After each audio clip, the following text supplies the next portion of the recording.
Good evening. My name is Fernando, and the reason I'm sending this story in is because I want to share something deeply disturbing. Something that happened to me 2 years ago when I was still working as a long-haul truck driver. I'll be upfront about this.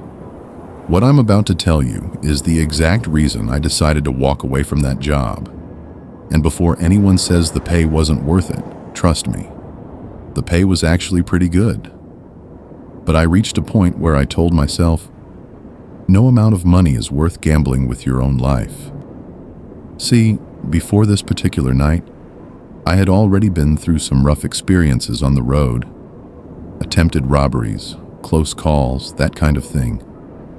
But what happened on this specific night? It completely shattered my limits.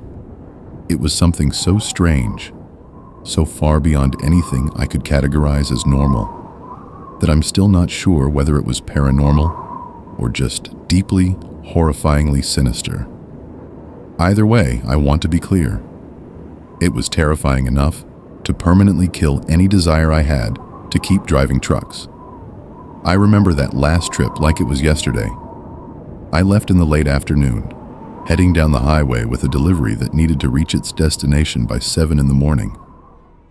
I had a long road ahead of me, and the night was only just beginning. I stopped at my favorite taco stand, grabbed some food, and kept moving, eating in the cab while watching the sun slowly sink below the horizon until the road ahead of me was nothing but darkness. I wasn't worried. This was practically a routine route for me, and I had driven it so many times I didn't even need the GPS. But that night, routine went out the window. Up ahead, a serious multi-vehicle accident had completely blocked the highway. Officers were redirecting all traffic onto an alternate road to go around, and it was obvious the situation wasn't going to clear up anytime soon. They hadn't even started moving the wrecked vehicles yet. The body recovery was still pending. I had no choice but to take the detour, so I pulled out my phone and checked the GPS for the fastest way to loop back onto my original route. According to the app, there was a side road nearby, a detour that would only cost me about 10 minutes of extra driving before I'd be back on track. I had a delivery deadline, so I didn't think twice. I followed the route. I found the road without much trouble, and when I arrived, I was actually somewhat relieved. It was a dirt road, yes, but it was in surprisingly good condition. Wide enough for my truck, smooth enough to drive on without issues. So I went in. As I drove down that road, one thing became immediately clear. It was utterly, completely deserted. Not a single other vehicle in either direction. In fact, if the circumstances had been different, I might have even called it peaceful. The silhouettes of mountains rose in the distance against the night sky, and the stars above were impossibly bright. The kind of sky you only see when you're miles away from city lights. I was actually taking in the view, listening to music through the stereo, when suddenly, silence. The signal on my phone dropped completely. The music cut out, and just like that, my GPS went dark. I couldn't see my location on the map anymore, and I had no idea how far along the road I actually was. I told myself it was probably just a dead zone, and the signal would come back soon. But it didn't. I kept driving, and the signal never returned. There was no highway in sight, no landmark I recognized. My options were getting slim. I had no map, no way to call for help, and only one real decision left. Keep going forward, and trust that the road had to end somewhere. According to what I had seen on the GPS before it died, I should have been no more than 10 minutes from the highway. But 20 minutes passed, then more, and the road just kept going. I was starting to get genuinely scared. I was weighing whether to turn around when I spotted something in the distance. A faint light warm and orange against the black. As I got closer, it became clear. It was a small house, solid construction, with a single light burning inside. My first thought was, who in the world chooses to live all the way out here, completely cut off from civilization? But beyond that observation, I had no bad feeling about the place. Nothing set off alarm bells. I pulled over, cut the engine, and decided to knock and ask whether this road actually connected to the highway, or whether I should turn back before wasting any more time. I climbed down from the cab and walked toward the house. As I approached, I noticed the curtains on the windows were open. Not wanting to startle anyone or be rude by knocking unexpectedly late at night, I figured I'd take a quick look inside first, just to see if anyone was even awake. I moved to one of the windows and peered in, and then I froze. Inside, seated around a large table, were two men and a woman. In front of them was what appeared to be an enormous pig. Except the animal was alive. It was moving. It was making sounds. Low, agonized sounds. The kind of noise a creature makes when it is suffering beyond the point of words. They had opened it up, and they were eating directly from its body. Not with any kind of tools or restraint, with their bare hands pulling pieces away while the animal was still breathing, still reacting. Their hands, their arms, their faces, everything was covered. There is no clean way to describe what I saw. It was something that the human mind resists processing, because it sits in a space between the real and the unreal, between savagery and something even darker. I could not move. I could not make a sound. I stood there, completely locked in place, staring through that window, unable to look away and unable to run. And then, the woman turned her head and looked directly at me. A second later, both men turned too. All three of them were looking right at me. And then something happened that I still can't explain. They stepped down from the table, sat properly in their chairs, picked up utensils, and continued eating. Calmly, normally. While smiling at me through the glass, I ran. I don't remember making the decision to move. One moment I was paralyzed. The next I was sprinting back to my truck, throwing myself into the cab and flooring it in reverse until I could turn around. I drove back the way I came, at the maximum speed that truck could manage. My mind was racing, not just with fear, but with questions I knew had no answers. I kept checking my mirrors every few seconds, convinced that someone was coming after me. But the road behind me stayed empty. After what felt like forever, I finally came back out onto the highway. The signal returned almost immediately. The first thing I did was call a trucker buddy of mine. I just needed to hear another voice, to say the words out loud to someone. He didn't know what to make of it either, and he tried to calm me down, told me the shock would pass and I'd feel differently in the morning. But I never did. I drove straight home, sat down with my wife and told her everything. She was shaken to her core, but she supported me without hesitation. She had always worried about me on those roads, always said the highways held dangers that went beyond the ones people talked about. Within days, I had handed in my resignation. I found another job quickly, but I have never been able to erase what I saw in that house. Whether those were human beings or something else wearing a human face, I genuinely don't know. They looked like people, but people don't act like that. I will never have an answer, and honestly, I have absolutely no desire to go looking for one. There are things out there on those roads that don't follow any logic we know. Stay safe out there. And please, don't take shortcuts down roads you've never driven before just to save a few minutes. Because what you save in time, you might pay for in ways you will never recover from. Good evening, everyone. I hope you're all doing well tonight. My name is Raúl Dominguez, and I spent roughly 10 years of my life as a long-haul trucker, hauling construction materials for the company I worked for. They even provided the truck. In that decade, I built real friendships on the road. Fellow drivers who I'd run into at rest stops, roadside food stands, gas stations. The kind of guys you can wave down on the highway and know they'll pull over just to catch up for 20 minutes.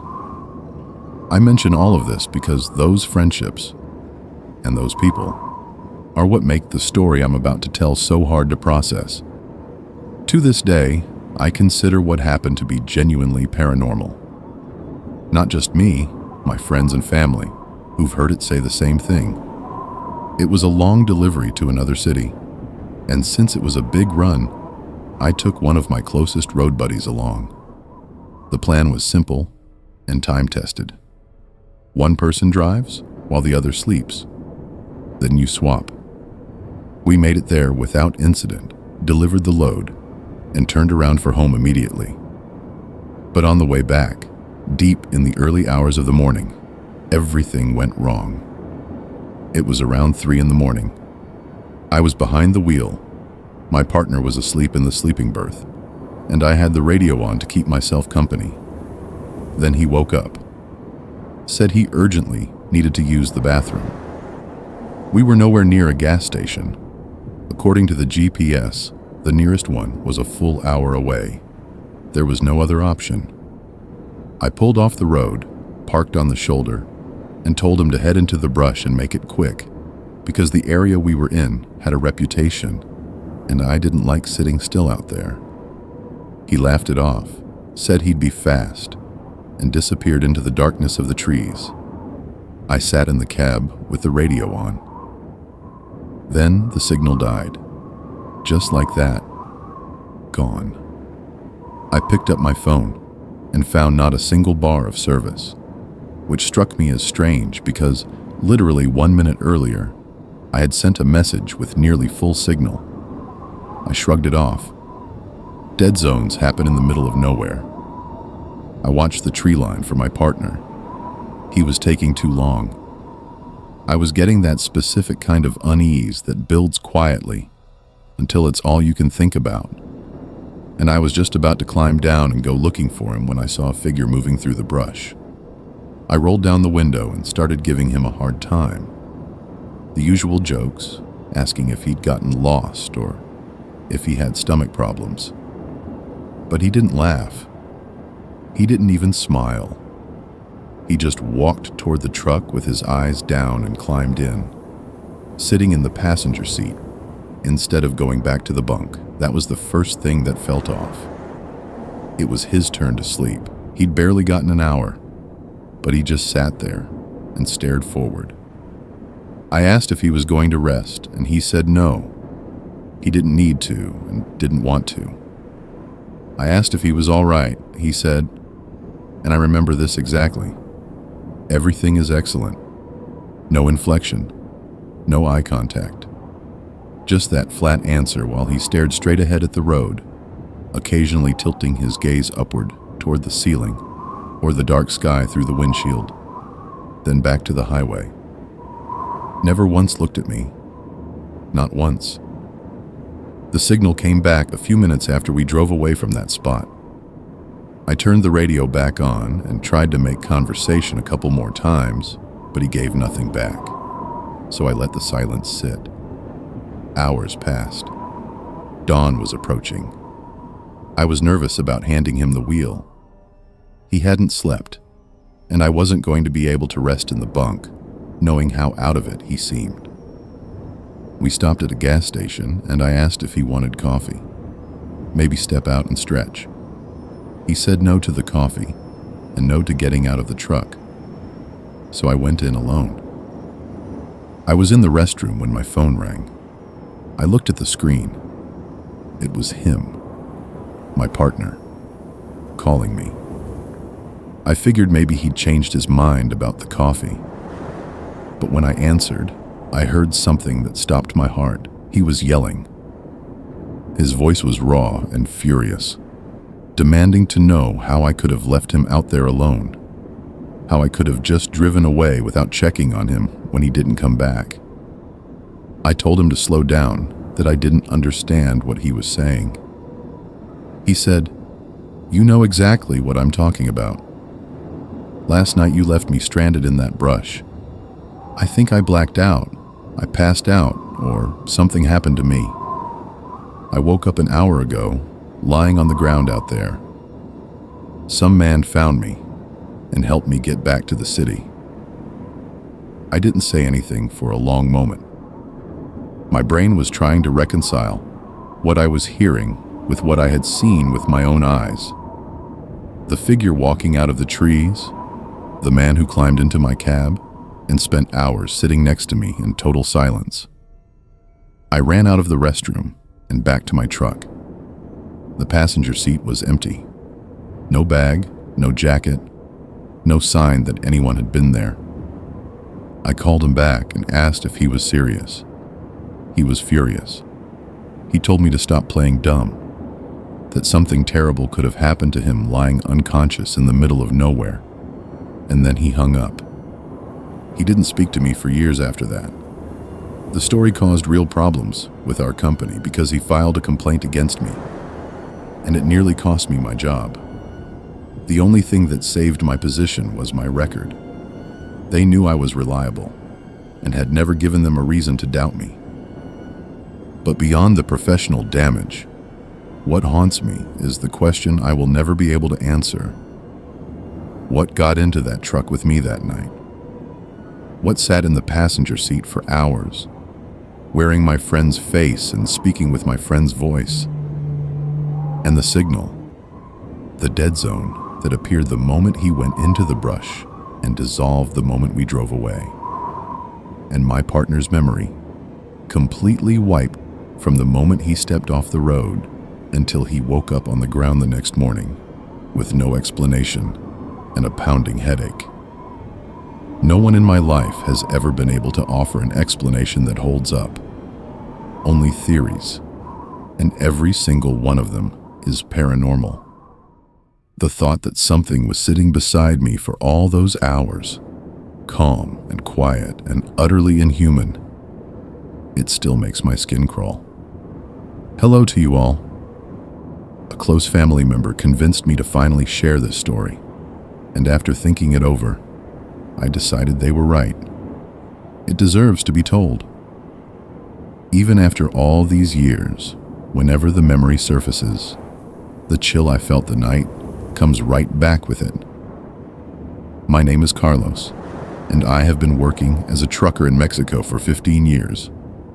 But this story takes place on a very specific night, the first trip I ever took in a new truck.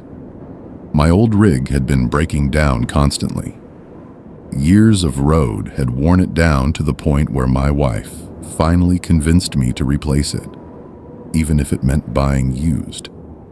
I found one more modern, solid, well-maintained, and I purchased it from a man who was in a hurry to sell. He was practically giving it away because he needed the money fast. For what, I'd find out later. I set out on my first run with the new truck in the late afternoon. The sky was already heavy with clouds, and it had started to rain, but I had a delivery to make, and deadlines don't move for weather. Almost immediately, from the very moment I climbed into the cab, something felt wrong. It wasn't a sound or a smell or anything I could point to.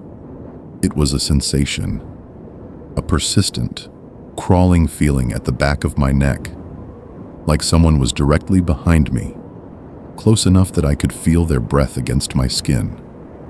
Every few minutes I'd turn around involuntarily, and every time, there was no one there, just the empty cab behind me. Then the goosebumps started, waves of them, rolling over my arms and up my spine despite the fact that I had the windows shut and the heat running. I turned the temperature up, thinking maybe cold air was seeping in somehow. It made no difference. This wasn't physical cold. It was something else entirely, and it didn't stop. For the entire drive, from the moment I pulled onto the highway, the sensation never let up for a single minute. Something was breathing on the back of my neck. Something was there. I was tense, distracted, unsettled in a way I couldn't shake. At some point during the drive, I almost drifted out of my lane because I turned to look behind me again. I felt not just frightened, but genuinely oppressed, anxious and heavy, like a sadness had settled over the cab without any reason, which made no sense. I had been happy that day, excited even. A new truck was a big deal for a man like me.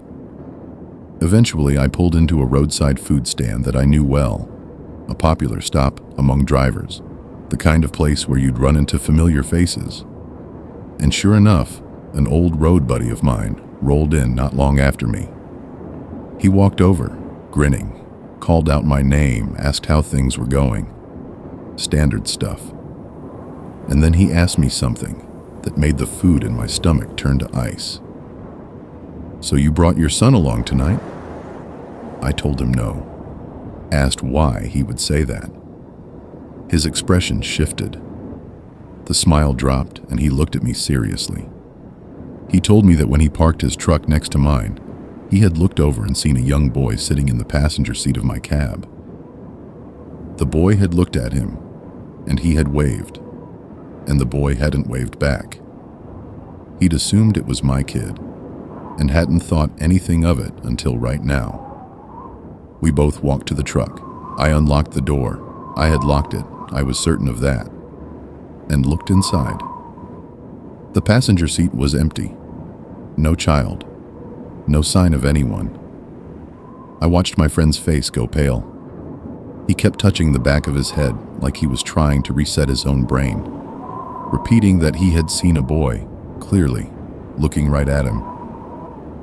I told him I believed him, because everything I had been feeling since the moment I started that drive suddenly made an awful kind of sense. He asked me if the truck was new. I told him it was my first trip in it, and he got quiet.